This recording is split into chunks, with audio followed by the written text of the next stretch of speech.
أعوذ بالله من الشيطان الرجيم بسم الله الرحمن الرحيم الحمد لله رب العالمين والصلاة والسلام على أشرف المرسلين سيدنا محمد وعلى آله وصحبه أجمعين وأشهد أن لا إله إلا الله وحده لا شريك له وأشهد أن محمدا عبده ورسوله. I would like to personally and on behalf of our Imam to thank you all for being here today, and inshallah we are intending for this to be one of too many seminars to come, inshallah, and we're planning to have monthly seminars. We thought that it's best to start with one that is really kind of like a personal reflection on ourselves, inshallah, to continue to grow as Muslims. And with no further delay, inshallah, the Shaykh will start. He will lead the discussion, and then we'll, inshallah, hopefully get more of you involved in the discussion, inshallah. أعوذ بالله من الشيطان الرجيم بسم الله الرحمن الرحيم الحمد لله والصلاة والسلام على رسول الله. Brothers and sisters in Islam, Assalamu alaikum wa rahmatullahi wa barakatuh. Indeed, it is an honor to be here after a long break. I mean, COVID kept us indoor. Therefore, we thank you for coming. Let me begin with this. The goal of Islamic law is to bring good and avert evil. Bringing good not only to one person, the individual himself, but indeed to all of us. Therefore, if our goal is bringing good and avert evil, our methodology likewise is based on the sources of Islam and also reasoning, because Allah has given us the wahy, meaning revelation, and the Prophet ﷺ had explained to us the revelation. But also today, if we look around, we have a whole lot of sciences that are proven to be working. So ours is to use the resources out there as long as they do not contradict basic Islamic principle. So ethics also is very important. Ours is clarification and not condemnation. Ours is to clarify, to explain, and let people judge and use that. But ours is not to come and condemn people and put them to hellfire. That is totally wrong. Our topic is self-love and emotional intelligence. What a topic. A great topic indeed that we all need. But if we should address this topic well, it means we are addressing the entire human being. So, and that is what we intend, insha'Allah, to do. But whether it is in one session or not, we will try to do it in one session. But as Dr. Suhaib had mentioned, we will have more sessions, insha'Allah. And regardless, whether one or two or three, we must start somewhere. And surely we will continue to do. So my concentration today, if you look at the topic, self-love and emotional intelligence, mine is to concentrate on self. And then Dr. Suhaib will explain further about the love part and also our emotional intelligence. So, if I may ask, who is the self? Anybody can help us? Well, if you want to try, ahlan wa sahlan. Who is the self? Now, oh, you showed it. I thought you said you would explain more.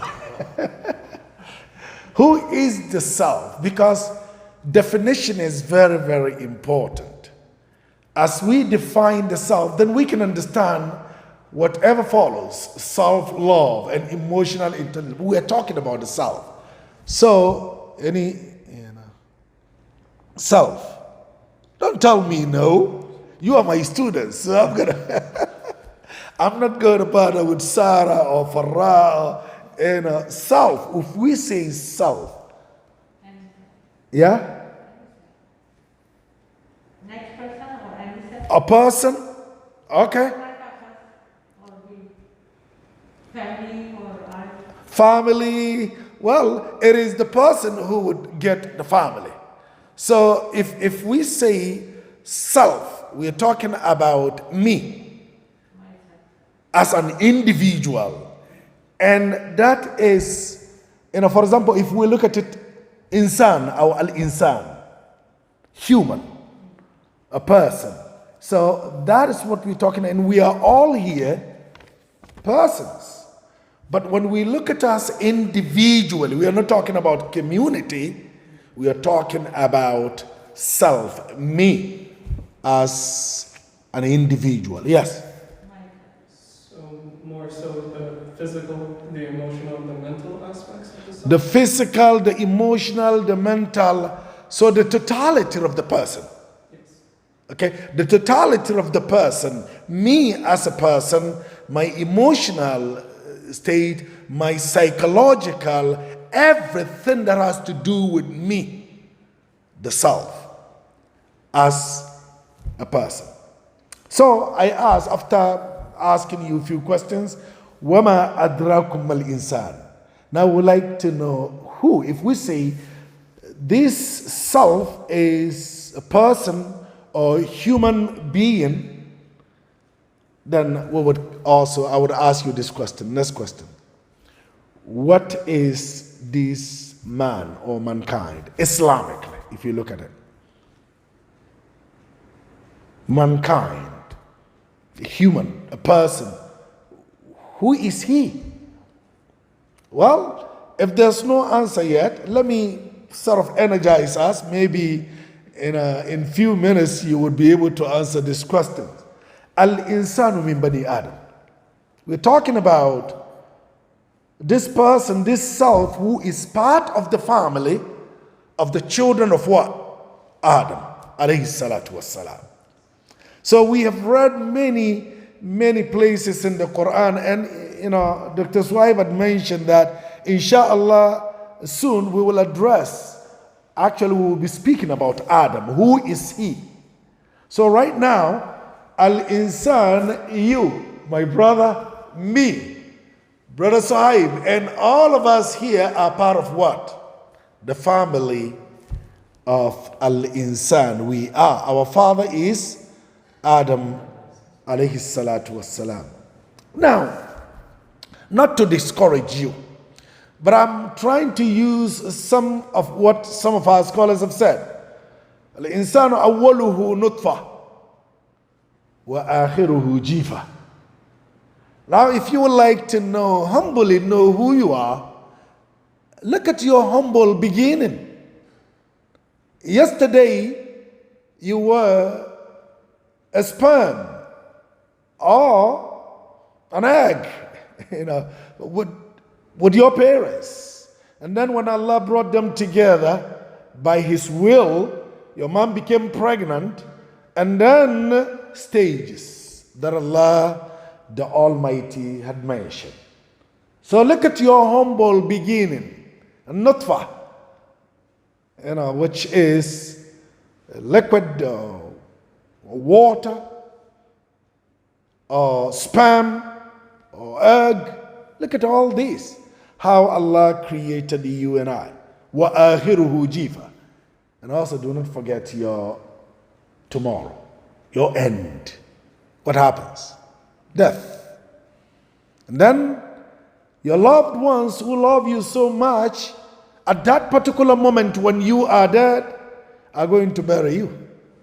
So look at your humble beginning, and again, your humble end. And in between them, me, ego, I got this, I have this, and all that. So remember that. That is number one. Al-insanu min bani Adam. And then number two, al-insan amanatun fi unkihi ad-din wa dunya. That every person, every self has responsibility or actually trust on his shoulders. Every one of us. And therefore, that trust would help us live peacefully in this life and also peacefully in the hereafter. So it is amana. It is trust. We all work. Now when you go to your work, you need trust in order to be able to what? To execute your responsibility. No relationship would work without trust. And because of that, Allah has given us the thinking and the talking. The thinking, Allah has given us the reasoning. And then the talking, we talk. And brother, in Afghanistan, how many languages do they speak? Over 30. Allahu Akbar. And in Ghana, 46. I can only speak 3. The rest, come and let me slap you. I don't know. Okay? And so, if you look at that, how Allah subhanahu wa ta'ala created us. Number 3, al-insanu madaniyun bi-taba'. Mankind or person or we as individuals, madani, we cannot live in isolation. We have to live in what? In society. Ours is social being. Now, this is going to lead us to understand about self-love. Because if I understand this, now, oh, I'm not doing well. I hate myself. I don't like me. Now, it will tell you clearly that you must love you. So, the third is al-insan madaniyun bi-taba'. We live in society. As individuals, we have to come together. Now, 4, al-insanu insiyanun. Now, as a human, as a person, as self, we forget. Forgetfulness is part of us. We do forget. So if we would forget, then definitely, guess what? We are human. So, al-insanu insiyanun. Therefore, self is sacred but imperfect. Self is sacred, but again, imperfect.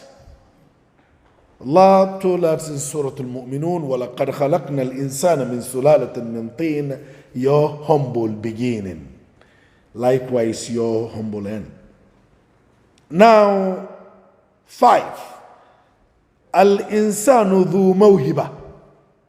As a person, as a self, each one of us have something special. Something that, my sister Excel, we would have a meeting, and then she goes and write. You read it as if it's a book that you read it. Each one of us, Allah has blessed with something unique. Okay? Now, if you think that Allah has not blessed you with anything until you are like me, then think again. Each one of us has something special. Al-insanu dhu mawhiba. Man, the talented. Likewise, man, the failing. Meaning, if I'm blessed, look at Jordan, Michael Jordan. When he retired, and one day I saw him going out, he said he's going to excel in, how do they call this? Baseball. What happened? He excelled terribly. Baseball is not basketball. Allah has blessed you with talent in basketball. Oh my God, Michael Jordan, if he's playing, it's a rhythm. It's music. Okay? So he said, well, if I can do that, I can do this too. No. Allah has blessed you with talent in that field. Likewise, when somebody stands there speaking, say, MashaAllah. Look at people like, Malcolm X and others. Allah has blessed. And there are those Allah has blessed with Quran. They've memorized Quran in 3 years. And there are those who can work well with students. Each one of us, Allah has blessed with something unique. But at the same time, also failing. Failing if I think that he can do it, therefore I can also do better. Maybe not in his field. So that is what we should understand. So self-love. So am I getting closer?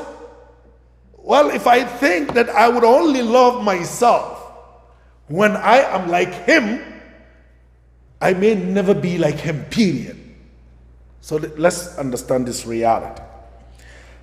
Al-insanu bit-taghayur. Man, distinguish. Okay? Contra-distinguish. Today you are healthy. The next day you're not. So, at-taghayur. Today you are strong. The next day you are not. Today you are a leader. The next day you are not. This is who we are. And also, al-insanu dhu haqqin wa mas'uliyah. As a self, as a person, each one of us, it is necessary to understand we have right, we have freedom, but our freedom coupled with responsibility.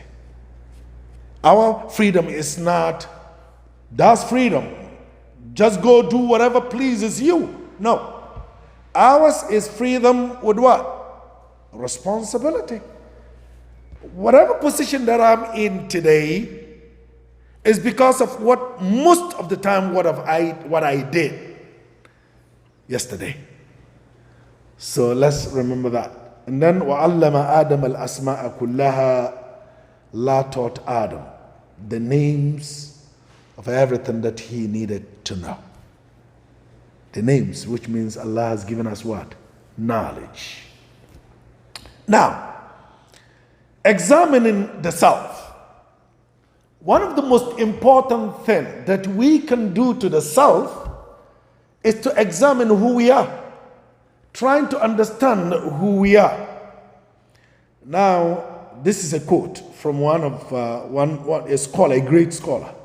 He said, "Man is the only creature in the visible universe, who can know himself and also observe his environment."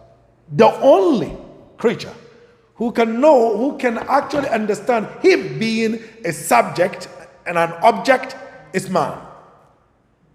No one sit down and trying to know who, Yaki know who you are. And then Yaki trying to know you, doctor. So it is only man who has that power of examining himself and his environment. He can be not only the subject but also the object. Do you agree? Yes? Okay, then if yes, explain. Any one of you can explain? Okay. Since we've just started, alhamdulillah, I'm going to get to you guys. Inshallah. It is. They're not going to agree after this. Oh. It is said that we all are conscious being, but very few of us are really self-conscious. We are conscious being. Allah has given us the tools to sort of understand. But unfortunately, when it comes to self-conscious, knowing me, in most cases we are not there. We are not. I don't want to understand me, but I want to understand you. So that is really serious. A lack of knowledge of the self is in most cases the problem of self and his environment. Lack of me understanding me is part of the problem. You know, somebody telling me, do you know who you're talking to? Yeah. No, I don't think you know who you're talking to. I'm this, I'm that. And then he begins to mention his titles. Well, we see the mask others wear, but blind to our own mask to deceive others. Okay? People wear masks, right? When somebody mentioned, I'm a doctor. Somebody mentioned, I am this. My tribe is this. You know, I'm a man. You are a woman. And when people begin to look at those superficial things, then you know surely that they are in trouble. We blind ourselves when it comes to knowing us. But when it comes to knowing the other, I have a long description about them. Long list. Oh, Imam, you don't know this woman. This woman is that. This woman is this. She is this. She is that. And then you look at the person telling you about the other person. Okay, I got it. Yes, I got it. Now, so remember, brothers and sisters in Islam, our goal in both lives is what? Do we know? This one, can you give me the answer? What is the goal of every Muslim? To worship Allah. Yeah, worship of Allah, yes, surely it is part of the goal.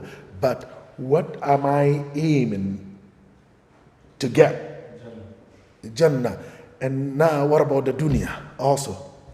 Does it mean there's nothing good for me in the dunya too? Well, في الدنيا حسنة وفي الآخرة. Look, give me one word. Peace in the dunya, peace in the hereafter. That is all that you need. Money cannot buy you peace, period.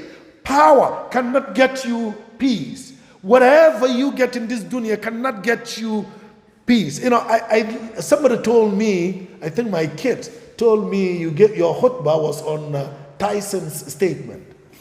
Yeah. The most. That statement, could 3 years in prison. The 3 years. The best 3 years in his life. You know how many times I watched that? When he made the statement. That video, that clip. I believe I've seen it 50 times or more. I love it. When Tyson was saying, he said, the most peaceful time of my life, I believe, something like that. He said, the best time is my years in prison. And then the guy asked him, even though you were controlling millions of dollars? And he said, what? He said, if sometimes God would give you these things to try you. Okay? And it doesn't make any sense if you have the millions of dollars without peace. There's nothing like peace. Wallahi, what I had it over and over and over. And I look at Islamically, it is true. Darus Salam, the abode of peace. The Malaika saying, Salamun alaykum, peace, peace, peace. That's Jannah. Allah describing Jannah with salam, salam, and just coming to say peace, peace. And look at the dunya. Some of the rich guys who have taken their own lives. They're rich, ultra rich, but they are not happy. So there is nothing like, wallahi, peace. If you have that peace, Allah has blessed you with all. And therefore, peace can only be achieved through self-knowledge. Self-knowledge. trying to know me. You know what? If I know me, I will understand my what? My boundary. Sister Sarah, I will understand my boundary. I'm not going to step on his, although I've stepped a couple of times on your brothers. Because that's what he told me. Everybody will understand his boundary. Part of our problems today, we refuse to understand our limit. That is part of the problem. So every time, sometimes you come to the masjid, just look at yesterday what happened at the Jummah. Somebody coming in and saying that the musalla, the sajjada that we are using is haram. Why? Because there is Kaaba and there is Makkah, and we are standing on Kaaba, we are standing on Makkah and Medina. Haram alaykum. So self-knowledge is very important. Therefore, self-knowledge through self-examination. You cannot possess or get self-knowledge until what? You examine the self. You have to sit down and examine you. What are some of the things that I need to work on? You need to examine the self. And self-examination need a standard outside ourselves. Outside of ourselves. The standard is, in most cases, is ego inside us. The ego is working. Who is he to tell me? Yesterday I was driving, going home on Twin Bridge. Two guys were out fighting. And there was traffic. They were throwing punches. And when I got there, I said, oh my God.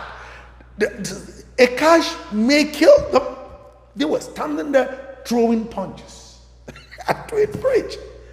La hawla wa la quwwata illa billah. So we have to sort of have standard of which to know who we are, and that is Wahyul Ilahi. Well, I've taken much of time. Quickly, in brief, the real self-knowledge will lead you and I as individuals to one, to real self, understanding who we are. Self-knowledge, examining you, would lead you to understand who you are. And therefore you would understand your boundary. Two, self-knowledge would help help you be humble. Humility would be part of you. Then you would understand that this is surely who I am. And the third is it will help us create sound foundation. Sound foundation with self-knowledge. And then 4, accept responsibility. 5, the discovery of predominant fault.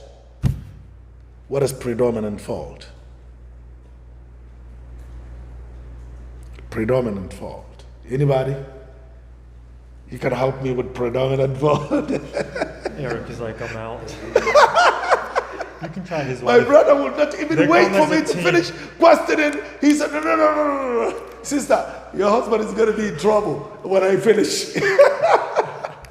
And yes. The negative aspect, the weakness, the limitations. Our limitations, some of our shortcomings. Anybody here without predominant fault? Then you claim to be Allah. So self-knowledge will help you surely understand some of the weak points that you have. Self-knowledge would lead us to appreciation. We will surely appreciate. And also, most importantly, the real peace. When you know yourself, wallahi, you have peace, definitely. Now, what do you think that peace is? We have already mentioned that.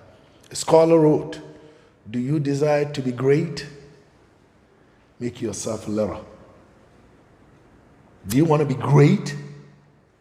Be humble. And there is hadith that support that.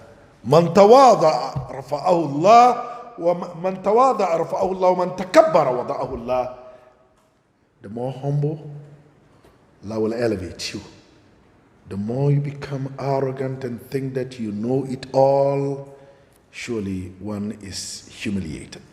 Well, see, this is the introduction of our subject, because the subject is self.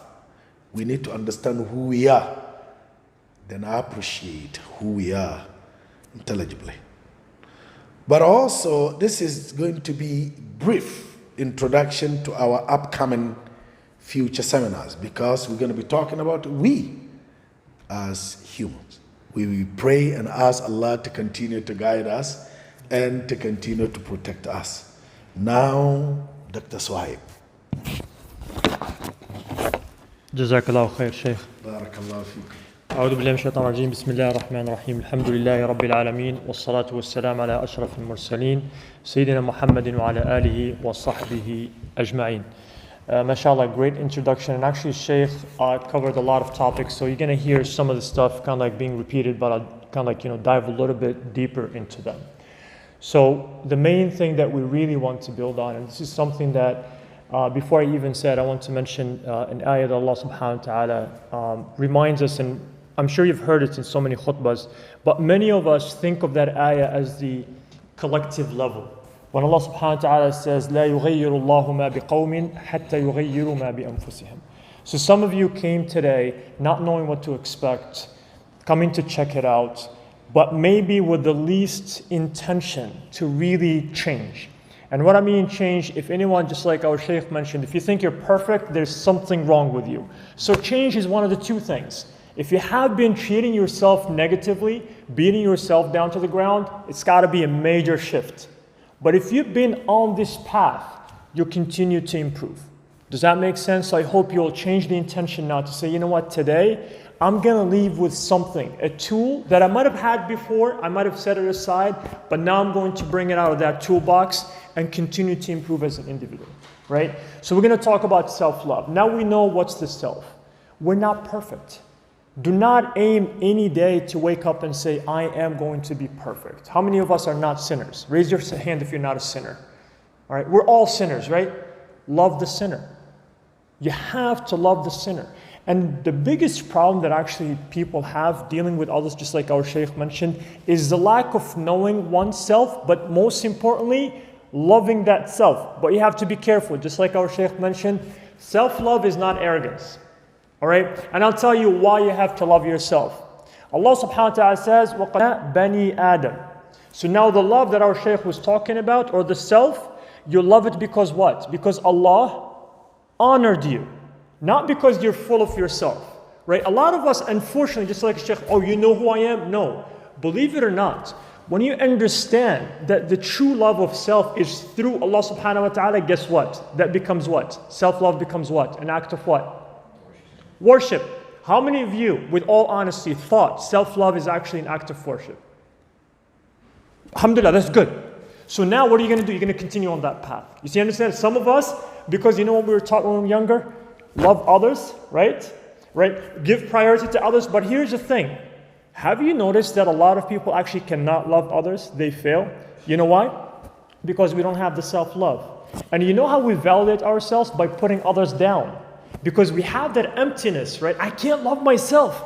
He can't be better than me. So what do? I try to bring him down, right? So I play whatever cards. Sometimes we even boast about something we don't even have. Because he's got to look lower than me. But wallahi, when you have the self-love, you'll be able to love others. But the love that you're going to have, remember, it's an act of worship. And because we know that, just our Shaykh mentioned before, who created us? Allah subhanahu wa ta'ala. هل أتى على الإنسان حين من الدهر لم يكن شيئا مذكورا. We know we were nothing before, but Allah subhanahu wa ta'ala created us. And this is where it comes. When it comes to self-love, there are two parts to it. When Allah subhanahu wa ta'ala created Adam, what value did that body have?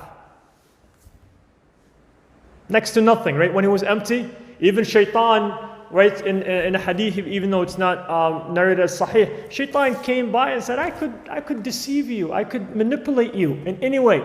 But what was the one thing that Allah subhanahu wa ta'ala honored Adam with? When did Allah subhanahu wa ta'ala ask the malaika to make sujood to Adam? After what? After he did what? Ruh. The ruh, right? After he blew what into Adam alayhi salam? So priority is given to the body or the ruh? The soul, right? Where does, have any one of you guys felt a physical peace? Usually the peace, like, it's inside, right? Sometimes we can't even, and we're going to talk about happiness and peace and tranquility, right? Tranquility is for the soul, right? So what I'm loving the soul. Do I hate the body? No. I'll take it now to the second part. So the first thing, I love my soul because Allah created it. So what's my goal? If I love something, you know, I know some people have like those nice cars, right? What do? I polish the car, right? I make sure I take care of it. So what am I prioritizing here? What am I polishing here? The soul. What's the best way to polish it? By staying connected to Allah subhanahu wa ta'ala. But what happens to the body? Right? We say, and this is a dhikr, right? This is actually from the adhkar that the Prophet ﷺ taught us. Or we say, Allahumma kama ahsanta khalqi, ahsin khuluqi. We say, oh Allah, just like you have beautified my physical look, right? Beautify my character, right? How many of you guys really feel that you're beautiful or good looking? Raise your hand if you feel you're good looking. By the way, I am raising my hand. All right. So here's the second question though. If you didn't raise your hand, who you're lying to? Sister Sarah, I can't pick on Zabir so much. We went to college together. So this hadith, right, is actually hadith by the Prophet ﷺ, and actually this is one of the few hadith that actually we have so many narrators of this hadith, right? So you say, oh Allah, so now follow me, right? Just like you beautified what I'm seeing right here, beautify my character. So if you don't think you're beautiful, either you're lying about the first part or you don't mean the second part, right? Do you want to be in that position? I don't think so. This is something, again, we struggle with because when we appreciate what we look, what we think, we're self-centered. This is a lot of cultural things that make us not appreciate who we are, right? The beauty industry, how much do you think they make? Millions? Billions. What's the one thing they make you feel before they sell you anything? You got something to fix. Isn't that true? You have some, I don't care what it is, right? You have something wrong with you. So are you saying Allah did not beautify you? Allah didn't do a good job? Wal-iyadu billah? Right? So I love myself because Allah honored me. It's an act of ibadah. I love the person that I see because also it's an act of, every time you look in the mirror, right? That's, our Shaykh would tell you. Isn't that a dhikr that the Prophet ﷺ, taught us? One of the adhkar? So now are we, because this is the base, right? If you don't have these two, we can't move forward. All right, so let me ask the question. Work on it. How many of you guys love yourselves? Come on, raise your hand. All right, how many of you guys, you have a problem? He needs counseling. He's a counselor. We'll throw the table on him. How many of you guys are good looking? By the way, wallahi, I believe I'm good looking. But here's the thing though. Everyone here is good looking. So don't fall into the trap. Remember what our Shaykh said. You have to humble yourself. You really, through the eye that Allah subhanahu wa ta'ala gave you, appreciate every single individual that we have. Wallahi, when each one of us practices this, do you think we're going to have racism? Do you think we're going to have any of these isms? Because here's the thing. The moment that I love the look because I'm acting as a worshipper of Allah, then if I don't appreciate somebody else's look, is that an act of worship or an act of disobedience? Disobedience, right? The moment I think I'm better than Khalafallah, right? That means I'm not appreciating what he looks like. By default, I'm going against the hadith of the Prophet ﷺ. Because what I'm saying, Ya Allah, you did not, wal-iyadu billah, you did not do a good job with Khalafallah, right? So this is something I really pray that, again, Sister, alhamdulillah, you said that you love yourself. Continue to do that. Now also the look, not just the soul. Wallahi, you know what I tell my students? And this is something, by the way, in psychology. For those of you who struggle with the self-love, talk to yourself. You know what they tell you? Put a sticky note on the mirror. What do they say? I love you, right? Yes. Who do you write that note to? Yourself. The closest listener to you is who?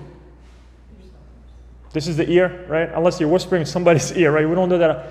the closest listener to you is yourself. So speak positively to yourself. I love me, I'm good looking, right? And wallahi, when you remind yourself that is an act of worship, you will start loving others. Just like our Shaykh said, wallahi, you're not going to use titles.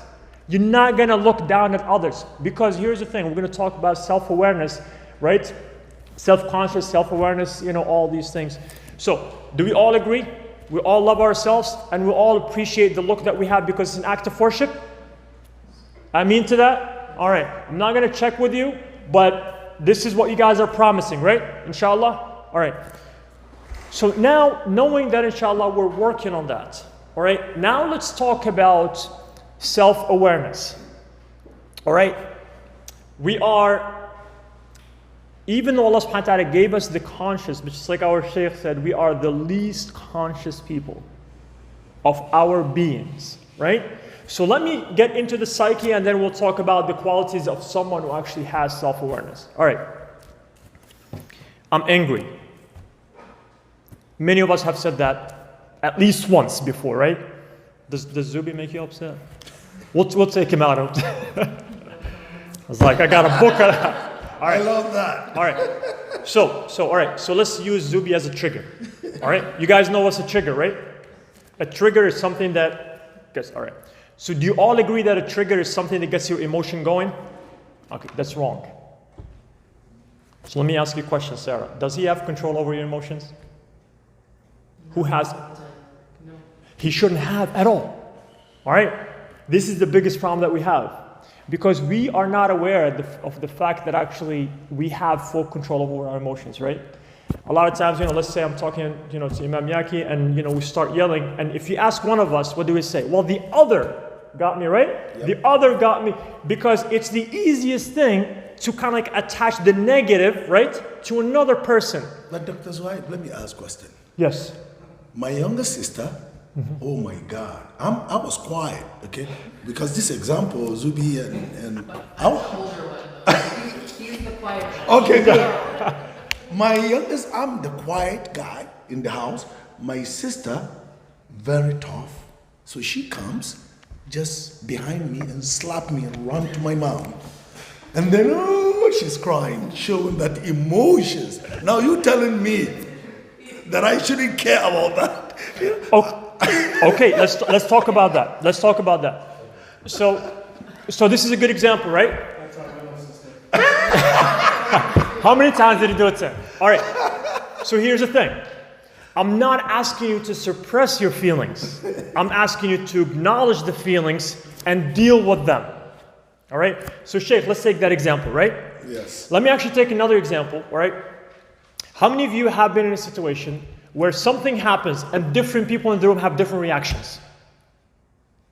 Let's say something happens and let's say Sheikh says, oh my God, something caught on fire, right? Somebody will screaming, somebody will be like running, somebody will looking for the fire extinguisher, right? Yep. So it's the same trigger, but why do we have different reactions? What's kicking in right now? Your subconscious, right? That's what you have been doing. Something must have happened before where you knew that experiment is just, right? So same thing, right? But different reactions, right? So here's the thing. So before I even talk about the subconscious, right? So let's say, we'll use our Sheikh. He said his sister did that and he was angry, right? So anger is what? Anger is Emotion. It's an emotion, right? So if we take the emotion out, actually I'm going to turn the table on you. So now I take this statement, right? I am angry, right? Let's drop angry from. So who is the I?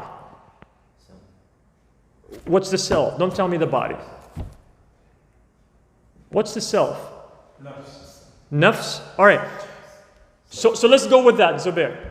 So Sheikh is angry, right? Let's say he's angry and then I describe something exciting that happened to me and I'm happy. Do you think he's going to know what it means to be happy? Or do I have to explain to him what's happiness? He knows. But he's in a state of anger right now. So did happiness become absent? Or it's there, it's just anger overwhelmed his being, right? So one thing you have to understand, your nafs, you could think of it this way. And by the way, in psychology, they take some ayat now and actually they dig deeper. أَلْهَمَهَا فُجُورَهَا وَتَقْوَاهَا. We know this, right? Everyone has the two ends, right? The good and the bad. Obviously, fujuraha is anything that is against what Allah subhanahu wa ta'ala taught us. Taqwaha is being conscious of Allah subhanahu wa ta'ala, right? Let's take anger. Do you think anger is under fujur or taqwa? I'll give you actually hadith that actually shows you that, it might be under. So a companion came to the Prophet ﷺ, he said, give me an advice. What did he say? La taghlab. He said, give me an advice. He said, give me an advice. So anger, is it a good thing to act on it or it's not? No. It's not. So anger, what could it potentially take you to or get you to? A lot of times you end up doing what? Things that you're not supposed to. Meaning Allah gave us all the emotions, we have them, right? It's just what we allow to dominate, right? Have you heard of emotional people? The people that you usually try to avoid? Right? They have no control over their emotions, right? I mean, you say something, they flip, right? What do we do to them? Do you want to hang out with them? No. Think about it this way. You are a container of emotions, right? And this is where self-awareness comes, right? So Imam, to that, you say, okay, she did this, I'm upset. What did he just do? He recognized his feeling, but he decides how to act, right? Can I give you an example where triggers could be like, of absence and yet you could act? What's anxiety? Anxiety, is it something that happened? What is it? Something that could, not even will. Oh, this guy's anxious. He said it will. All right. Anxiety is you being worried about something that hasn't even happened, right? You're sad, right? You sometimes withdrawal comes with that. Isn't that a trigger? But has it happened? But hey, it got your emotions going, right? So because you don't have control over your emotions, right? Let me give you an example. Another one. So Shaykh comes to me, right? We're close, and we're going to use Khalafallah, right? He's an easy target. Zubair could easily get back at me, right? Yeah. And he comes and said, you know what? Khalafallah is the worst person I've ever seen on earth. Now, because I trust him, what could he do to my emotions? Get him going, right? And I might develop what? Even hate towards, let's say I've never met Khalafallah. I know Khalafallah, but let's say I've never, didn't that happen to some of us? People judge us before even they see us, right? Do you think those people are self-aware? They're not. Because who controls their emotions? Triggers, right? And some of these triggers, by the way, we have a lot of examples when it comes to triggers, right? So the first thing we want to say is, who has control over your emotions? You. You could hand it over. Once you decide to hand it over to the triggers, who has control over your emotions? Anything else but you, right? That's why a lot of people are like, well, they made me upset, right? They did. Take the Prophet ﷺ as an example. I'm going to give you an example, right? And I'm trying to connect psychology with Islam. Because a lot of times, by the way, and this is what I teach my kids, please get this into your heads too. Secular education and Islamic education are not two separate entities. Allah subhanahu wa ta'ala says, اقرأ بسم ربك الذي خلق خلق الإنسان من علق. He gave us a scientific fact. Stop separating, just like our Imam mentioned earlier. Any quote unquote, right, I'm going to use this because all of you are used to it. Any secular education or any secular information comes to us, if it checks with Quran, it's part of Quran. Allah subhanahu wa ta'ala created us, right? He told us who we are, right? So that's something, let's keep that kind of like, in the back of our heads. So when it comes to our emotions, right, as beings, we have to remember this. We are a container of emotions. We have all the emotions, right? So first of all, I'm going to remind and this is the training. This is where you start training yourself. Here's the thing. And the reason we talk about self-love, right? Let's say somebody comes to me and says, and by the way, I've heard this before. I'm sure some of you guys have heard it. You're ugly. People call me like skinny, and they call me things like that, right? If I already love myself, and I love the image that I'm in, how likely is that going to trigger me? All right, let's go to the Prophet ﷺ. One of the nicknames that the Qurayshis gave him was Mudammam, right, Shaykh? Mudammam. You know who used to get upset? The Sahaba. You know what the Prophet ﷺ used to say? He used to say, they're calling Mudammam. My name is Muhammad. As we say, joke on them. They're not really getting me upset. Now, not only that the Prophet ﷺ has control over his emotions, he doesn't even let that emotion to even start acting up, right? It's like so quiet. And that's what kills people, by the way. I'm not telling you to kill people, but wallahi, people who are emotionally charged, when you treat them like that, it's like you're not, say getting under the skin, right? You don't let them. You're not doing it to upset people, but you're doing it because you have confidence, right? And you're less likely to harm them, right? That's why the Prophet ﷺ says, do not get angry. When we get angry, we say things that we regret, don't we? A lot of times we ruin relationships because we're emotional beings, right? Because I can't control my emotions. And look, subhanAllah, it is known. Do not judge when you're angry and do not promise when you are happy. Doesn't that happen to us? Married people will tell you this, right? Oh my God, when we're happy, we promise the world, right? And then you're like, right? It's like, why did I do that? Because you don't have control over your emotions, right? Your emotions are speaking, not your conscious, right? So again, going back to the first step, I love myself, I appreciate who I am. Now comes to my emotions. Who is full of those emotions? Myself. I know what it feels. Do not suppress them, address them, right? How do I address it? For example, again, Sheikh, okay, my sister did this, right? I don't appreciate that, right? Now, have you heard of, do you know the difference between reaction and response? Right? You know how we have first responders? They don't call them first reactors. You know why? Right? Because responders, what do? They assess the situation, right? They take time to assess the situation they're put in. And they are the most reliable individuals, right? If they're reactors, what do? The situation decides, right? That's why they train them to actually do what? Control their emotions, right? They're kind of like well-grounded, right? Not everyone can be a fighter, right? One of the biggest issues that we have with police departments is because they get emotionally charged, right? They get confused. So they don't have a clear vision of who they are, let alone kind of like being able to respond to others. That's why we have the police brutality and all that. But of course, we're not talking about that as our topic, but I'm talking about me as an individual, right? So now I know I have control of my emotions and I'm going to address it. Sometimes you need to take a break and say, you know what? Like the Sheikh said, today is not really my happiest day. It's okay to have that time and kind of like really take that quality time with yourself. Do not suppress your emotions. Two huge things. Emotional management and emotional suppression are two different. One will kill you, right? Because your immune system will start reacting because what you're doing, just ignoring, you're piling up those emotions, right? Because you do not know how to handle them. It's okay. I'll give you an example. Sometimes actually in my office in the school, when I'm upset and teachers are walking in, you know what I'll tell them? I'm really sorry. I'm emotionally kind of like, a little bit kind of like not there. Please come back later. And now actually teachers, they know that.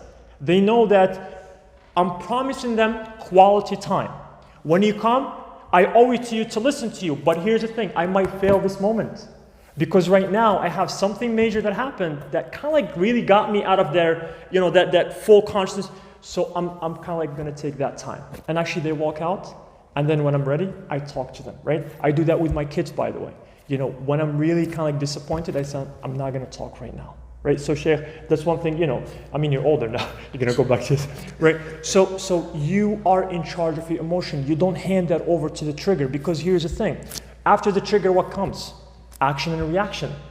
Right? Especially, anger management is one of the things that, they have these classes for anger management. Unfortunately, sometimes they fail because what they teach is to decide when to really get angry, right? And kind of like, it's like, don't get caught, right? I mean, it's good intended, but it kind of like some people don't really understand. It's really for me to say, yes, I am angry, right? But I'm going to manage my emotion. It's not just for anger, like I said, happiness, sadness, right? All these things. Because here's the thing, you take a break. You say, you know what, I'm sad. And here's the thing, so if you are aware of those emotions, right? Now you're going to be aware of something else. And how did these things even build up inside of me? Because some of you say what? I don't know, man, I just flipped. Don't we hear that? I don't know what happened to me.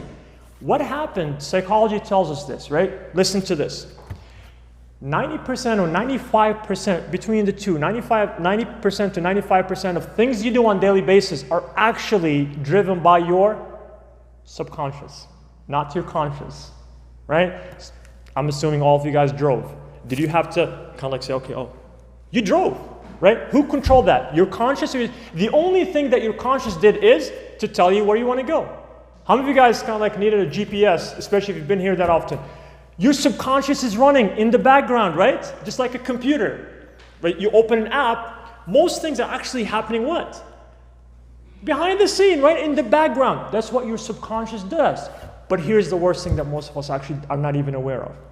Your subconscious, big chunk of that is actually built up from your birth up to 7 years. That's why if you check with a lot of, by the way, a lot of people have self-hate because it was well intended by the parents, but unfortunately it was not done, the upbringing of you, right? You're bad. You know, you did this, we label, right? We label, so your subconscious is the dumbest thing in your body, by the way. Your subconscious doesn't think. It registers. Your conscious processes things, by the way, right? Anyone in computer? So you can, I mean, you don't have to be in computer. You are, right? You know, your conscious is like, your conscious inputs things. Your subconscious just saves and says, oh, that happened, my data says if that happens, react this way, right? So our parents, unfortunately, for some of us, that's why I said the self-love is a new term for us. It's like self-love, that means you're arrogant. Don't we think that? Like self-love is kibr. What's the first thing with it? Shaitan. No. All right? Shaitan thought he's better, right? So for us, we were taught not to love ourselves.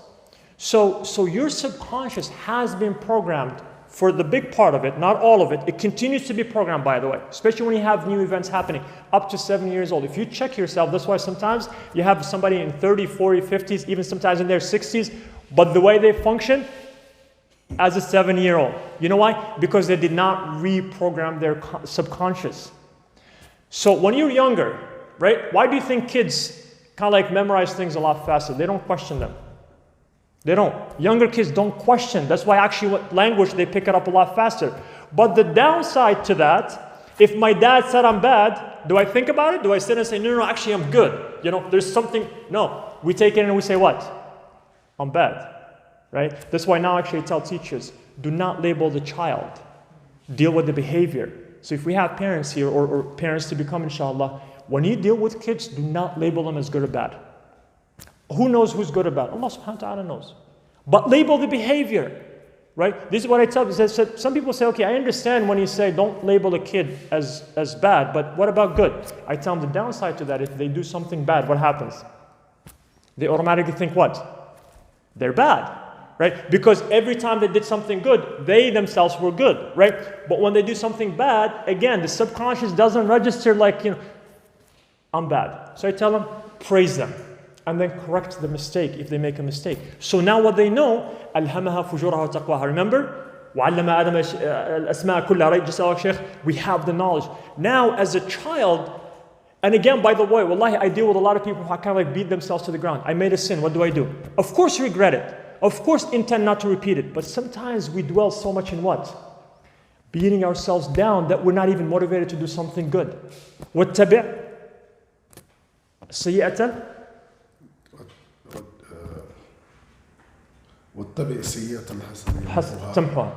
So if you are dwelling in the sayyi'ah and you're labeling yourself with that, are you able to do the hasana? Most likely you're not, right? Because you belittle yourself. Allah is not going to accept it from you. Don't we do that sometimes, right? No. Allah told us, when you do that mistake, what do you do after that? Do something good, right? That's why I say, talk to yourself. I love you, but you know what? We messed up today. You know what? Because now what you're doing is like you're working with yourself. You're working as a team to fix it, right? Or even to move on and say, that was bad. The action was not something that we would want to do again, right? But even when you repeat it, when you have self-love, you have the strongest armor that you have because it's going to keep you going. But if you start labeling yourself, the one that should have labeled himself as the worst person is Adam because he was in Jannah. But what did he do? He repented to Allah subhanahu wa ta'ala, right? And he's our father, right? So that's the lesson in that. Iblis, to the contrary, what did he do? He was stubborn, right? It's all about me. So that's the problem. Because again, just like our Shaykh said, humble yourself. Don't try to fight it. Say, you know what? No, we did something bad, right? But we're gonna fix it. We are gonna fix it, right? Yes, trust me. Psychologists said talk to yourself. By the way, people who talk to themselves, studies show that actually they're smart, right? We're not crazy after all. No, seriously. Wallah, it's good to talk to yourself, by the way. It's good. Have you guys heard of self-hug? You heard of this? Have you guys? Anyone else? It's the thing. Do you guys know that? Yes, if you don't get a hug, hug yourself. Wallah, and Islam is all about that. Because even Prophet ﷺ says, لا يؤمن أحدكم حتى يحب لأخيه ما يحب لنفسه. We all look at the first part. But didn't he say يحب لنفسه? He loves to. If you don't love yourself, how are you going to love something good for yourself? It's in Islam to love yourself, right? So now we're talking about that, right? So I know I'm throwing a lot of things at you guys. So now that I know how to deal with myself, right? Some people say, yeah, that's easy said than done, right? The damage has been done. Believe it or not, you can actually reprogram your subconscious. And it's actually the same path. Through what? Through your conscious. Now here's the thing. Omar would tell you this. Programming is a lot easier than reprogramming, right? Because reprogramming, you already have something that pre-existed, right? Especially if it has been a long time, right? So yes, it's gonna be a journey. But I went through it, by the way. I was raised, and I'm not ashamed of this. I was raised to hate myself. Good intention, but it was culturally done. So I was like, self-love, like, are you crazy? Wallahi, the confidence it gave me, I'm able to give. I'm able to, because I can relate to students who actually have that. They struggle with self-love. Like, I can't love myself, and self-image and all that. This is a reality, guys. This is a problem. And you guys, if you don't have it, right, as whether you are older siblings or you become parents, you can't give it. Because wallahi, faqad al-shay'i, shaykh la yu'tih. If you don't have self-love, there's no way you can teach your kids or your siblings or whoever's in your family to love themselves. So start by loving yourself. Some people look at me as like, oh, you're full of yourself. Wallahi, I'm not. I'm worshiping Allah subhanahu wa ta'ala. Right? So now how do I reprogram my subconscious? The first thing is to be aware that my subconscious runs most of my life. 90 to 95%. My reactions, my actions, all of that. Right? So how do I do it? They said there are different times. You guys have heard of meditation, right? Meditation. And here's the funny thing. Meditation, they tell you, it's not just going with the quiet time, right? Actually, you repeat certain words, right? One of the and we're going to talk about happiness, and I did this with my students. Sit with yourself and repeat the statement that you really want to convince yourself of. I'm happy. I'm satisfied. I love myself, right? All these things. And here's the thing, guys. Going back to you cannot help others. In the airplane, they tell when the masks drop, let's say you have a child. Who do you put it on first? The child or yourself? Yourself. Why? If you're suffocating with the issues that you have, especially when you have kids, how are you going to help them, right? You love your kids, and because you love them, you have to put the mask on for yourself. And especially if you have more people to take care of, right? You can't be like dying, right? Because you might kill them with good intention. So start with yourself. So meditation is actually one way. There are two other times, by the way. SubhanAllah, look at these times. As you're going to bed and when you wake up. Don't we have adhkar? Don't we have ayahs? Right? And here's the thing. How many of you guys have had anxiety one time or another? Just any time, right? Okay. So here's the thing. When you wake up in the morning, what do you say? What are the adhkar? Alhamdulillah alladhi ahyana ba'dama amatana, right? Asbahna wa asbaha al-mulku lillah. Anxiety is warning, like Khalaf Allah said, it will happen. We need to sit, my brother, right? Something that could or may happen, right? When you wake up in the morning, what are you doing to that day? You're surrendering that day to who? Allah subhanahu wa ta'ala. Actually, motivational speakers and all psychologists, they say the one way to wake up every morning is to wake up with what? Gratitude. Our Shaykh, mashallah, he always reminds us. But here's the funny thing. Even though we have heard it multiple times, how many of us truly wake up and say, Alhamdulillahi alladhi ahyana ba'dama amatana, but most importantly, understand it and live it. I'm awake another day. Many people are not awake, right? Do I wake up with yesterday's problems or I start fresh. I'm not saying there are things that can, when you have health, you deal with it. But what I'm saying is, here's a new day. And most importantly, Allah is, whether you sin that you committed yesterday, whatever it is, Allah is giving you a second chance. But not only that, I'm going to focus on myself, right? I'm going to celebrate what Allah subhanahu wa ta'ala gave me by doing the best in worshiping Him, knowing that this day, at the end of the day, belongs to whom? Myself or Allah? Allah subhanahu wa ta'ala. Wallahi, a lot of times depression and anxiety and all that, because we have became like the I society, right? It's all about me, right? I can make this happen. I should make that not happen. And then when it doesn't work out, just like our Shaykh said, Wallahi, millionaires and billionaires, they end up killing themselves because they don't really have it. They don't have it, right? So as I'm going to bed, I surrender everything to Allah subhanahu wa ta'ala, knowing that I'm going to bed, that Allah is taking care of my issues. So let me give you another thing. Talking about emotions, right? One of the poisonous things that anyone could have are grudges. We hold grudges, mashallah. It's like we hold on to them tight. We do a better job than super glue. Bring the gorilla super glue, we beat it. Don't we do that? But yet, you know who actually suffers the most? Yourself. Think about it this way. Sometimes we're foolish. The people that we're holding grudges against, they're having the best time. Wallahi, sometimes they're like having really good time. And who's suffering? Some people lose sleep over that, don't we? And here's a hadith of the Prophet ﷺ. One time, he told the companions, a man of Jannah is going to walk in, right? Long hadith. At the end, what did that guy say? What was the one thing that he was doing that granted him Jannah? Yeah, he didn't have extra salah, right? We're looking at each other like, hold on, do you pray extra? Of course, if you can pray extra. He was doing nothing extra, just like all the other Sahaba. But the one thing that he said, as they go to bed, what does he do? He what? He would forgive everyone. Yeah, he hit hard.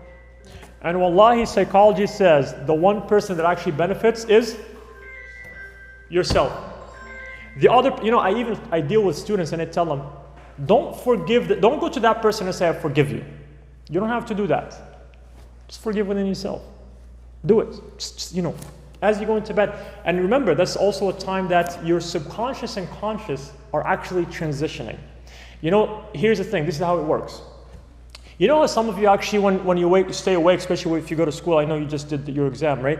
When you're staying up, late every night, you get to a time where you're reading, but nothing is registering. You know why? Because you didn't transition the information to your subconscious. You overloaded your conscious. When you go to sleep, that's when your conscious does what? Transfers information to your subconscious. So as you're getting to bed, right? As you're getting sleepy, right? That's why the Prophet ﷺ said, that's the time you recite all these adhkar, you recite all these surahs, right? You also transition and you tell your subconscious, hey, we're happy. Hey, Allah is taking care of us, right? We love the life that Allah subhanahu wa ta'ala has given us, right? Talk. I mean it. Wallahi. By the way, what I'm telling you right now, it's not... The Prophet ﷺ taught us that, but this is in psychology. This is not me saying, this is in psychology. And then when you wake up, also that moment, they have a name for it, I forgot. That's where actually the transitioning is also happening. Again, that's the time the Prophet ﷺ told us. Transition, give that information to yourself. First of all, alhamdulillah, I'm grateful that I'm awake. I'm grateful that I'm alive, right? Start with as they say, like with a positive attitude, right? And then say, hey, no anxiety today, right? Because everything is in the hand of Allah subhanahu wa ta'ala. I'm going to do whatever I can, right? Things are not going to work out my way. But you know what? I know the best plan is Allah subhanahu wa ta'ala's plan. What happens to anxiety with time? Out the window, right?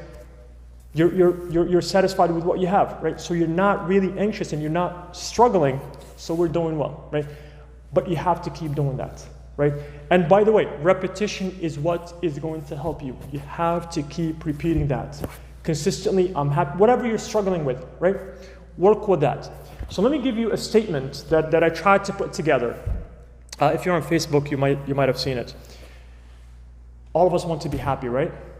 Happiness, a lot of people think that it's a feeling. Happiness is a state, right? How many of you guys, you think when you buy a new car, you get happy, right? When you get married, it's like, that person's gonna make me happy. I'm married, I have 4 kids. My wife does not control my happiness. Because here's the thing, the moment I attach my happiness to her, when I argue with her, what happens to that happiness? You know the worst thing that could happen? Because now I attach my happiness to her. My happiness went out of the window, right? And misery comes, and that's what she sees. It's not even fair to her. Does that make sense? She may kind of like help with my happiness, right? There are things that will make you kind of like, excited a little bit. But my level of happiness, satisfaction, is within myself. You know the funny thing, I'm going to give you an example. I'm going to go to the statement. You know how we're ruining Earth?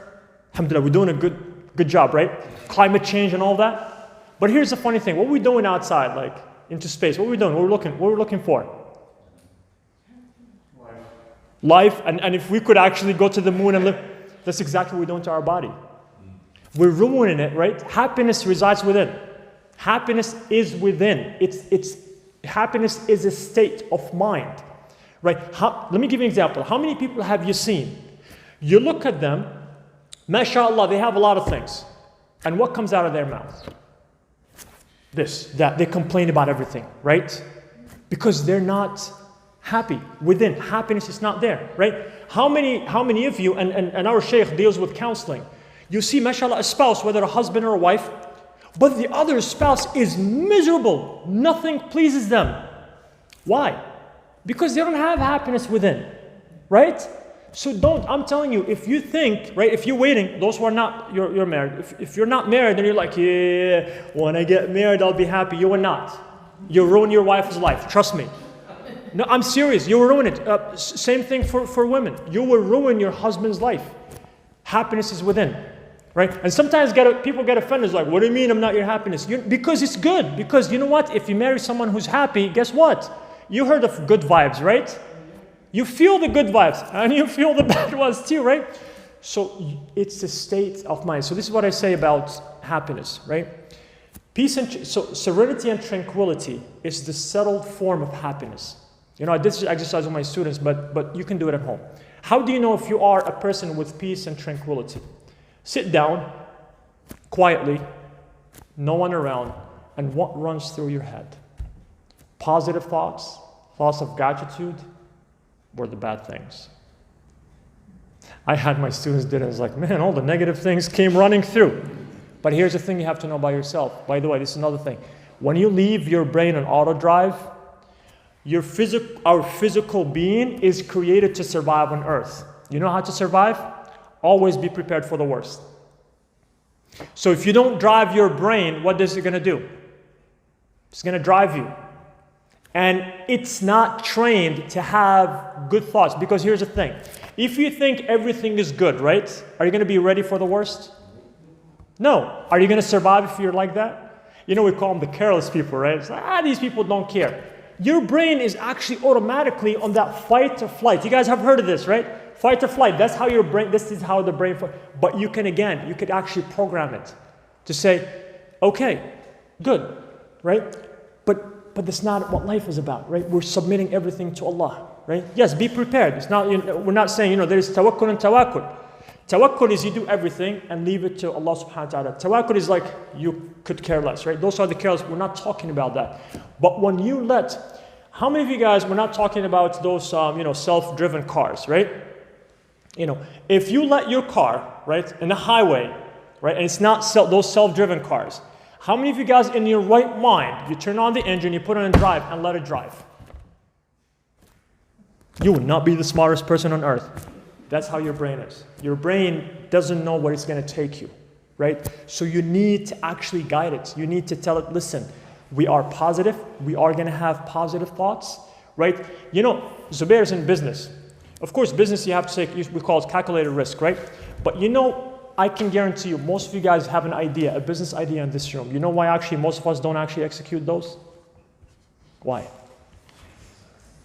Because we think about what Khalafullah said will happen. Failure. Zubair. Isn't that right? That's why, mashallah, it makes people like Zubair stand out. And the rest of us, we're just part of the crowd, right? Even though sometimes there's a higher risk of working for somebody else than working for yourself. But your brain creates obstacles, right? And thinks about all the negatives, and it prevents you from living life to the fullest. That's our brain. So again, with yourself as well. Train it to think positively. Because you are about to make the best out of this world, not worry about what's going to happen is going to happen, right? That's not under our control, right? right?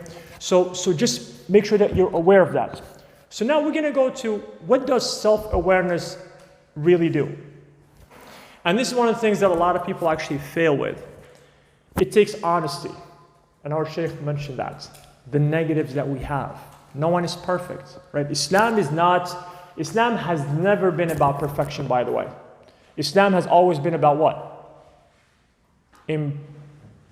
Improvement, right? If you don't recognize your weakness, how are you going to improve? You know, we have something called SWOT analysis, like for companies and businesses. S for strength, W for weakness, O for opportunity, and T for threat. If you don't do that for an organization and you're not honest with yourself, you're going to fail, right? So you do that with yourself. Be honest. You know, I have this issue, right? So, and by the way, those who are emotionally intelligent, they actually embrace that. They don't embrace it, celebrate it in a sense like, oh, you know, sometimes people say, this is the way I am, right? You know, deal with it. No, they don't say that. No. Meaning, if I go to Zubair and say, listen, Zubair, you know, you're doing great in this, and this is something, he's like, yeah, I know that, and I'm working on it, right? So what he just did, he took ownership, he took responsibility against something our Shaykh mentioned, and he knows it's something he needs to work on. But here's the thing, Zubair would not be a smart person if he does it to please me. This is another thing that we try sometimes to do, right? Sometimes we try to improve. Don't we have this especially for married couples? I'm going to improve for that person. What happens if that person makes you upset? You're going to stop improving? Then you're not fixing yourself. You're pleasing somebody else. And again, maybe because you're lacking self-love. You see, it's a cycle. And if you're not happy with yourself and knowing what your shortcomings are, you're not going to be able to fix them, right? So when I mention this to Zubair, first of all, he's not going to take it personal. People who are self-aware and have emotional intelligence, they don't take things personal, by the way. Have you, I've dealt with people myself. Wallahi, you just say, oh, this bottle of water, I think, let's say Khalafallah brought it, right? Because he did bring it, right? And I say, oh, this is open. Oh, I didn't open it. And I'm like, whoa. We have people, right? Because they're not settled within, right? They're always on the edge. They don't have that self-love. They don't have that self-confidence. And anything that is said, even though it's not said to them, it could be just, maybe I'm talking to the Shaykh and I'm saying, this is open. Is this yours? I'm not even done. Khalafallah jumps. I've had people like that because they're not emotionally intelligent. Unfortunately, we've been raised focusing on the IQ, right? And again, Zubair will tell you, what businesses are looking for? Emotionally intelligent people. They can deal with others. They adapt to situations. They have self-confidence. They respond. They don't react. Let's say Zubair has a business worth millions of dollars and he has someone book smart, but he ruins the deal because they get emotional.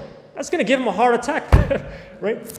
So when you are emotionally intelligent, and by the way, there are a lot of qualities to have when you're emotionally intelligent, you can easily adapt. What does that mean? Let's say I'm talking to Sarah, right? I am aware of her emotions. So what I do when I'm talking to her, I adapt to that. Meaning I know that what might make her upset, I'm not going to say it. I can read. When I go to Zubair, Zubair is a different person. They're siblings. But what I'm able to do is actually adapt. To kind of like be able to deal with people based on, and Shaykh will tell you, he deals with a lot of that. You cannot. You know how many people say, well, I would not get upset if somebody says that to me. Doesn't that happen to us? And you're like, yeah, but the way you said it, man, it's just not the right way. Why would you get upset? And I'm like, see, you know empathy, right? Empathy is to be able to connect at the same level, right? Meaning you feel. If you're not, and I always say, delivering the message is more important than the message itself. If I'm not aware of her emotions, let's say God forbid something happened and she's upset. I deal with it. Really? That's how, And then you come to me like, I wouldn't get upset. I'm tough. No, that's why actually we're really, and sometimes we become even more defensive when people try to call us out. Because again, we make it personal, right? See how this whole cycle is within? Again, let me use the example. I go to Sarah, for instance, and something happened. And let's say initially I do not know her, so I might have misspoken, right? Zubair comes to me and is like, listen, man, did you notice? You messed up. If I'm emotionally intelligent, I would recognize what he just told me because he knows her, right? And I would go apologize. By the way, those who are emotionally intelligent, they're more likely to apologize. Remember our Sheikh, your ego is your worst enemy, right? If I go to apologize to her, what does that mean? That means I'm wrong. I can't be looking like, especially if I have a position, right? Because I don't have self-confidence, right? It's all because here's the thing, if you have self-confidence, you have nobody to prove yourself to. You are also socially intelligent. You know what that means? I can relate to different people in different settings, right? Put me in any setting, and I can relate to the people based on the environment that we're in, based on the background of the person. The more you get to know that person, so these are things, if you are emotionally intelligent, you have them. But if you look at our society, that's the one thing we lack the most, right? Especially now with individualism, right? You guys heard of freedom of speech, freedom of this, and what do we do? Just like our Sheikh said, I don't step over Zubair's toe, right? I don't step over my boundaries. I know who I am. I respect other people. My freedom doesn't violate his rights. Those who are emotionally intelligent will know that. I know that, okay, whatever environment I'm in, this is my title, this is my job description, but this is not a free pass. And this, by the way, happens a lot, unfortunately, culturally among spouses, right? We have seen abusive husbands. We have seen, and they think because culturally, that's what the culture accepts. So that's what I'm going to go with, right? I have the right to do this. And again, it goes back to what I said. If they're not happy, then the other person is not going to be happy, right? So, and by the way, I am still on that journey.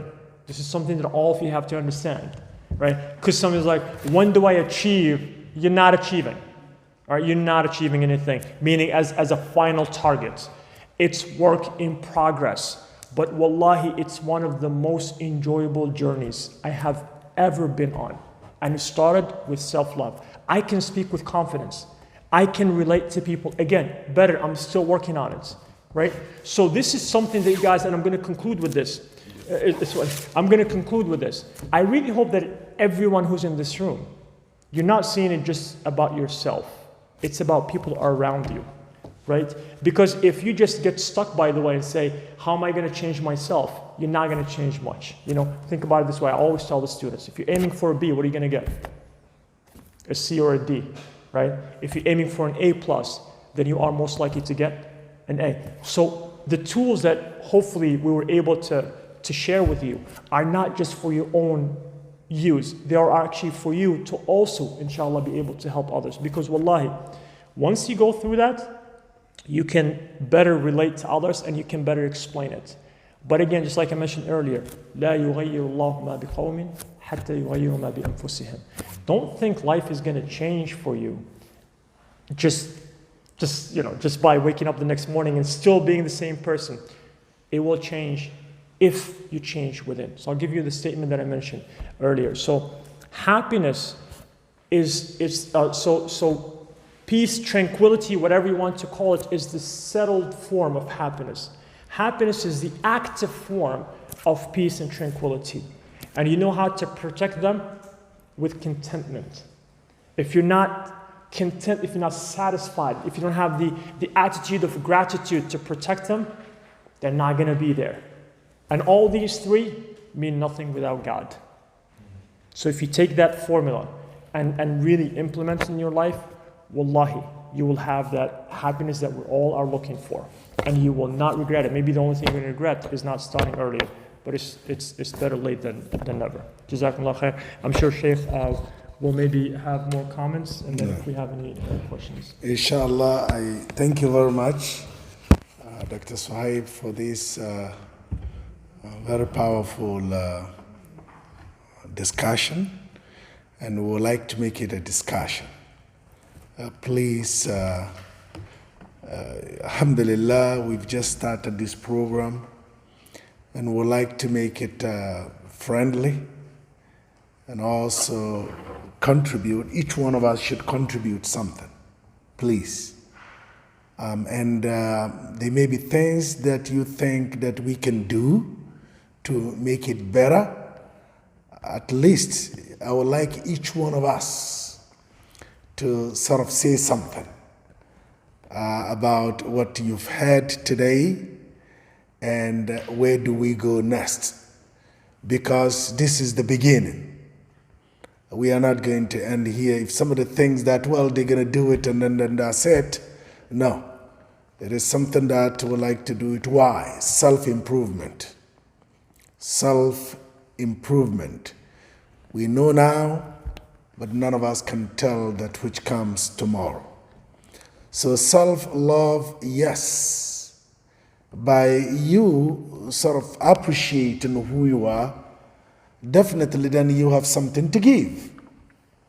But if you do not have that, surely you give nothing. Our kids, I remember very well when I was growing up in the 70s, some of the people who said these bad things, you are nothing, you cannot achieve anything, you are just, a waste of, up till today, although they are no more here, they are dead. But I can remember that vividly. Sometimes I'll be angry. It's just like what Dr. Suhaib had mentioned, it's registered and recorded here. But then I would say, you know what, they are forgiven. So let's do whatever we can to help ourselves first. Ku anfusakum, Allah said, protect yourselves. Then wa ahlikum. Then the next is your family. If you are unable to protect yourself, then how would you be able to protect your family? So let's do that. When somebody comes to the masjid all the time, very angry, you know very well that he's having a problem at home. There are those that come out, their words are not good at all. The words are very angry, very, very ugly.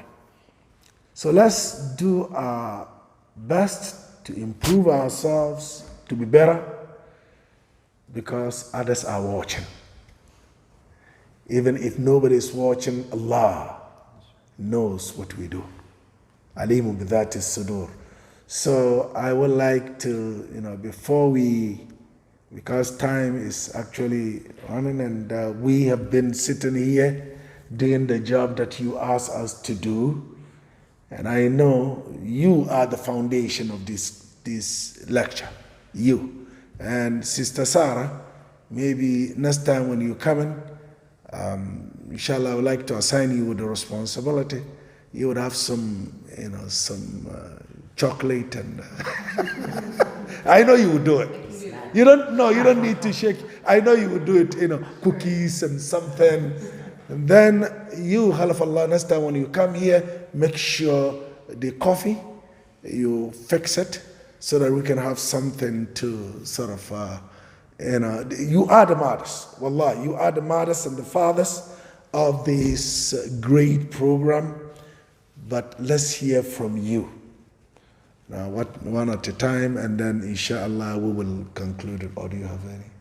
No, yeah. Okay. Let's open the floor. Yeah, please. If you have any question, then yes. Other than that, surely I would ask you to say something. Yes. Let me start with Doctor. I learned a lot today. First of all, that even though at school we studied that one, and you know that human being, we forget stuff, but that was a lot of remembering and a reminder for me to love myself once again. Yes. And also what I took as a tool from today's conversation, that I do have some people, you know that every one of us, we have issues with other people. What I will do to get off from here, then I will call them and I will talk to those people. MashaAllah. For my own happiness. Yes. Yes. For the relief that Wallahi, MashaAllah. wallahi, you'll feel it. forgiveness, as charity will make us happy. Yeah. The good deeds, the same way, forgiveness. Yeah. And whatever the shaitan that resides in our heart. But if we talk and communicate, remove those misunderstandings and misconceptions, and it's going to be, inshallah, Barakallah. achieving peace. This is a great achievement, a great one. That you would be calling, inshallah, after the lecture or maybe after Maghrib because time, and to call them and say, you know what, how are you doing? And at least, how are you doing? And So thank you very much. At least it has given us something to build on. Wallahi, mashallah. Inshallah. And by the way, Yes. I did, one thing I learned in life is when I go through something, it's good to share. It's good for people to relate. I have forgiven people that I know if I was to talk to them, they would not apologize. And I'm beyond that. So I forgave them within myself for my sake. And so I know some people feel like it's not worth calling, and that's fine. So I've had people that I just forgave them because I know they're not gonna, conversation unfortunately is not gonna go the way that, we hope for. So I forgave within myself, just like that Sahabi. He said, you know what? My ard is with Allah subhanahu wa ta'ala. I forgive, and he doesn't necessarily go to them. So mashallah, it's very brave of you to call, but some of you who might have someone that, it's difficult to call. It's difficult to even carry a conversation. It might make things a little bit worse to carry a conversation, especially if that person is close to you. It's okay. I'm going to share this, and it's not a weakness. I've had a hole in my heart, not to get in details, for years and years. And next to that was sadness. And then I realized I created that hole. I allowed for that emotion to be there. And I was waiting for the other person to kind of come through and say, you know what, it's time to kind of settle things. And then I listened to lectures and all that, and I said, it's within me. So I forgave that person. And wallahi, the emptiness is out, the sadness is not there anymore, and I forgave them for the sake of Allah subhanahu wa ta'ala. But I didn't pick up the phone to call them because I know, unfortunately. But if you're able to do that, I salute you for it. Good. Jazakallah khair. Okay, young man. They're going to keep looking at each stop other. looking at him. They're going to You. keep looking at each other. They're going to forgive each other. Yes. So I learned a lot, and I'm going to college to study alternative medicine, the relevance of meditation and alternative medicine. So part-time I help kids and young adults with meditation. So when I said the mind and the body, I saw your reaction, and it caught me off guard. So I was really confused, because this is what I've been saying for a long time now. So my understanding so far of this is the initial. So my understanding so far is that the self is total awareness of the subconscious and the conscious. Is that correct? Yeah, and control and being aware is one thing. It's just the gate to it. So yeah. Okay. Yeah. Yeah, I was wondering, because I want to start introducing this to the younger kids, but And that gradually. yeah, I was gonna say, and that field is much deeper. Yeah. When you talk about the conscious and the subconscious, and even starts talking about how about the physical pain, and so I'm not going into that. So I'm sure that's something you'll be dealing with. So I don't want you to leave with this and say I got it all. Yeah. Just like Sheikh Yaki said, it's a huge topic. Huge. But this is kind of really a scratch of the first surface. So and it's amazing. Just one thing I would say: be careful. Always check against the Islamic teaching, because when you get too deep, it might set you off guard, and you'll find yourself kind of dealing with things that are not part of Islam. Absolutely. So always check with Imam Yaki to confirm that what you're learning confirms, just like we mentioned earlier. Yeah. I'm very, very happy that you came back.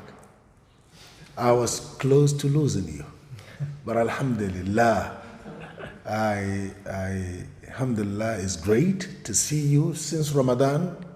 We prayed with you all Ramadan with your daughter, I believe. She's all the time, and Alhamdulillah. So it's a great, and that's why we have to learn to forget those things and embrace each other. Alhamdulillah. Okay. What's your name, you? Wow. Okay. MashaAllah, may Allah accept this lecture and, guide us all to love ourselves and to improve our emotional intelligence. And something I was thinking about it's similar to what you guys were saying regarding how there's people out there that, you know, they lack, because of their lack of self-love, they sometimes cause, problems in the community or outside. And I guess what I've been sad about and thinking about is how all it sometimes takes is for someone, mashallah, that has that self-love to assist them. And one humble criticism I have for all communities, not just the Muslim community, but all human communities, is how we deal with people who are struggling. People who, for example, let's be honest, if our message, if we had a drug addict in the community, would we be eager to assist them? Or somebody with, things that are very haram, are we, it's important to talk about self-love, and I'm not shooting this at all, I'm praising this lecture, but I'm also, I do think the next step for our community is to work on, assisting people who are struggling with those things, and giving them hope when they're feeling that hopelessness and feeling that, that lack of self-love. So, barakallahu feekum. Jazakallah khair. Well,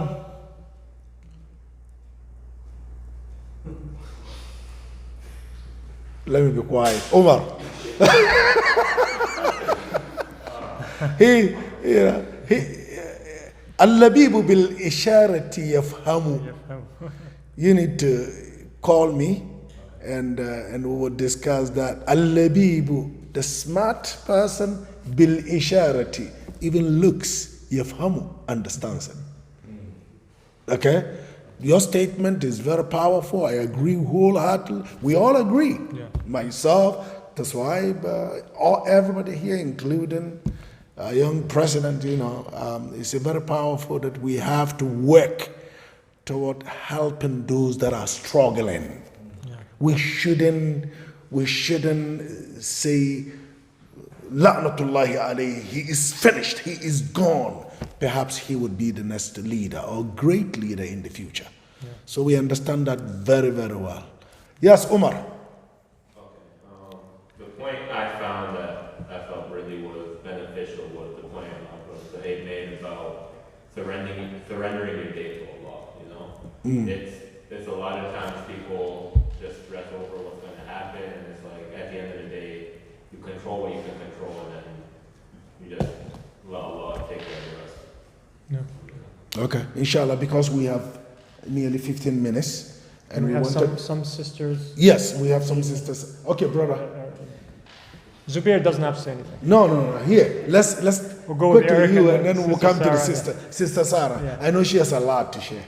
Yes, Chocolate or words? yes. No, I just wanted to say that, I think that what you guys are doing is great, and this is when I can really, like you said, I didn't know what to expect from the program, what to learn, and all that, but, I think that it's really important to talk about these things and learn a lot about self-love and what it can do for you and the people around you, just how you experience life and live life. So yeah, I think it's very important, and may Allah bless you guys and accept from all of us this journey that we're going through and help us. And I just, I guess something that I really pulled out of this is that self-love can really affect how you deal with yourself and others around you.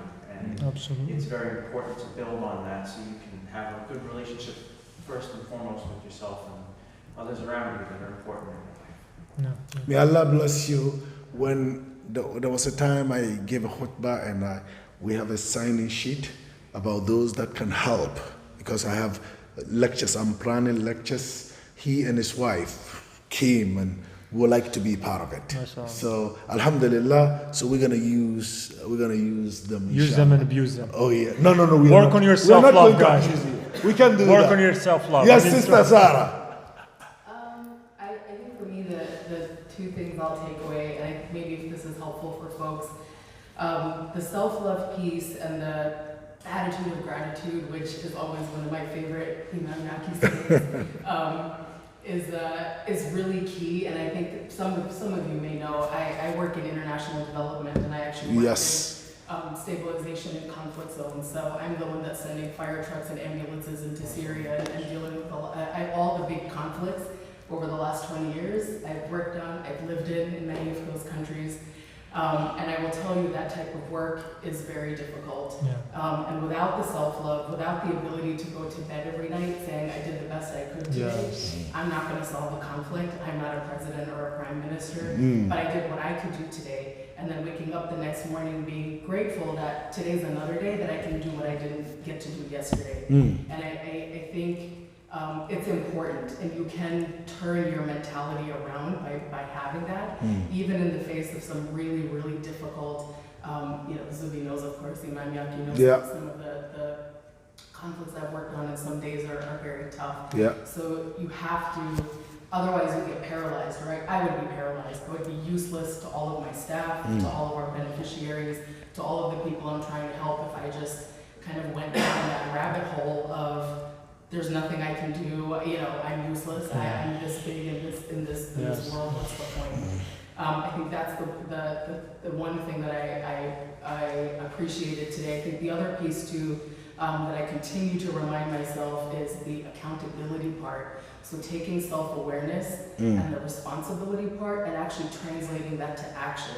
So being accountable to yourself, but also to others in your life to hear the feedback, the hard to hear feedback, and actually being accountable to do what is in your power to improve, right? For the sake of yourself, for the sake of others. And it's important to do that. It's hard, I will say. I have a lot of staff who will tell me what they think, but it's my job. I can't do right by them if I don't actually hear what they say. That is true. With an open mind. And take it without making faces, without getting upset, without penalizing them. Right? I would be a bad leader if I did that. And they do it to me, they ambush me. But it's their right, to expect that accountability of me.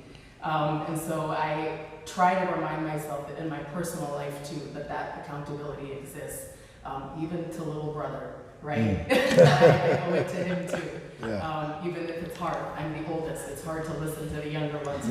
But he's right about many things, and he knows about a lot more than I know about. So in areas, and I have to default to that. So it's the accountability piece that I like to focus on, translating the sentimentality into action.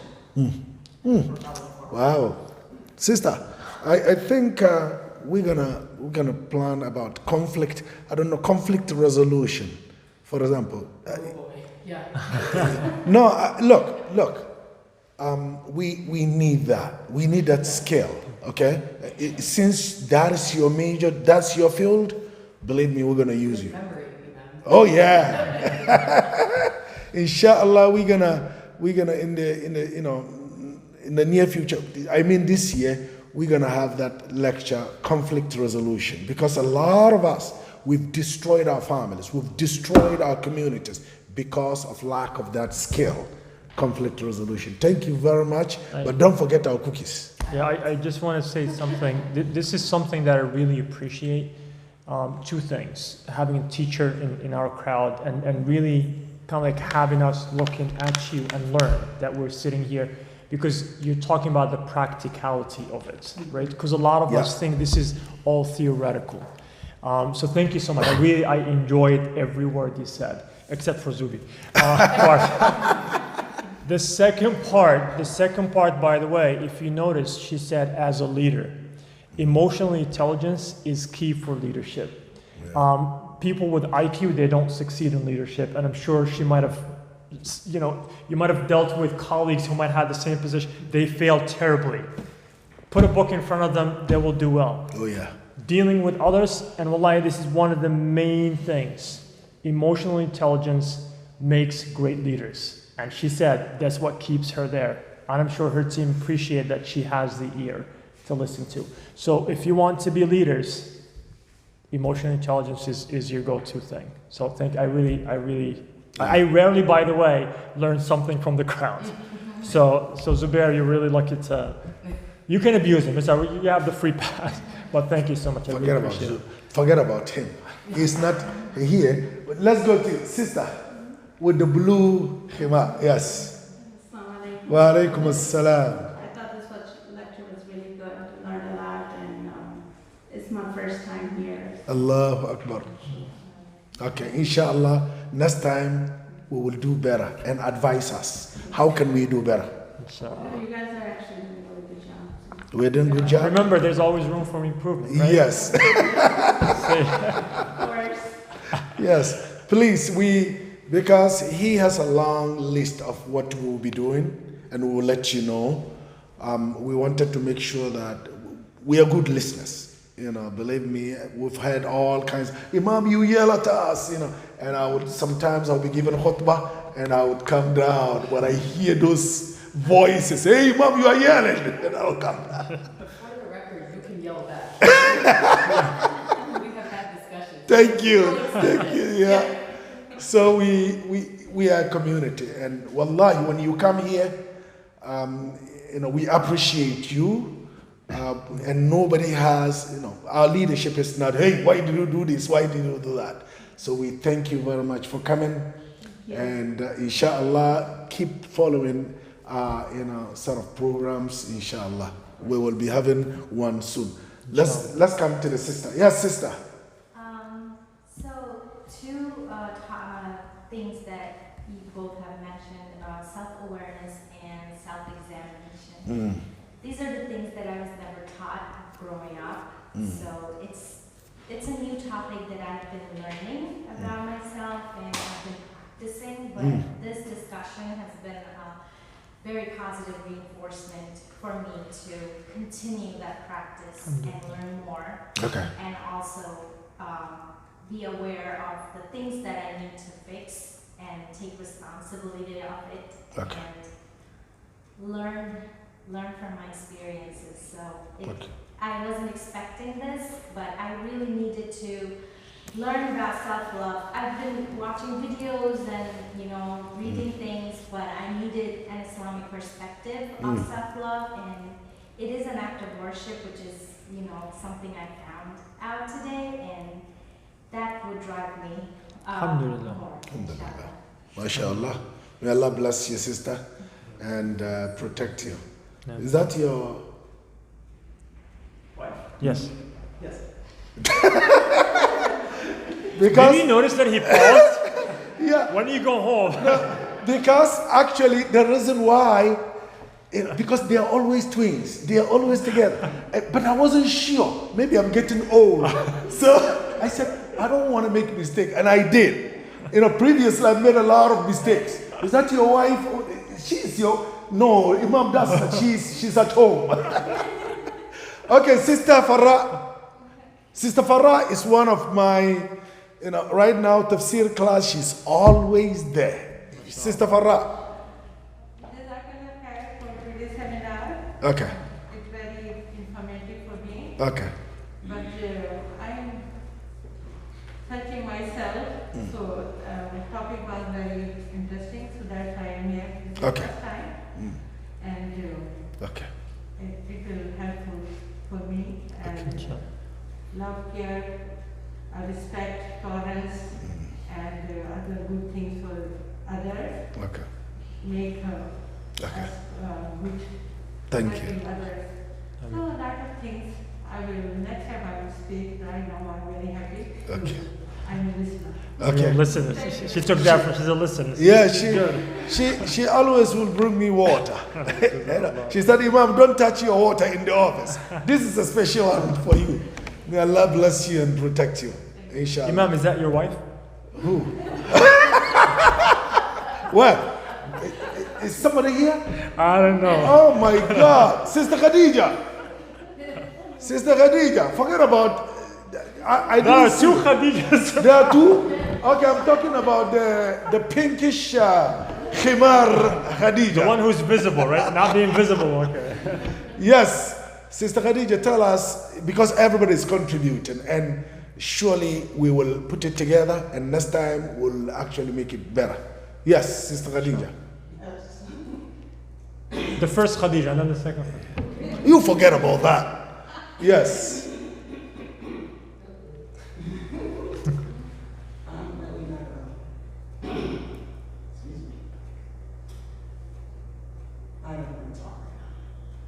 You don't want to talk?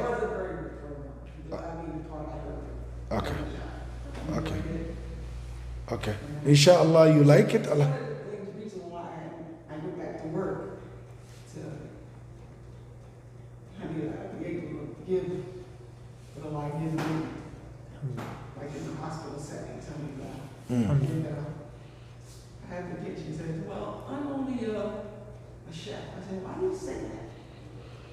We need chefs. Yeah. Chefs are good, but our chefs, we won't have people." Yes. So it's like, he was like, "Wow, why are you saying that?" I said, Alhamdulillah, that's good. "Because you only like people good. You're still a good person." Yes. Thank you. Thank you very much. Inshallah, next time when we come here, we're going to get some cookies. So Sister Sarah promised us that. You know, Sister Khadija, you mentioned something that Yes. Even in our religion is there. Sometimes we belittle ourselves, not because we're humble, but because we feel we have no value.